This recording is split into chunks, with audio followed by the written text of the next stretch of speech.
Hey everybody, this is a quick video in case you have Panasonic headphones RP-HTX80 and you need to do a hard reset to the factory default settings on them.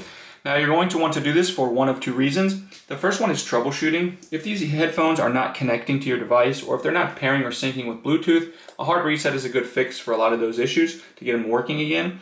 The other reason is if for whatever reason you want to set these up as a new set of headphones coming out of the box, all the pairing history deleted off of them, we can go ahead and do that quite easily.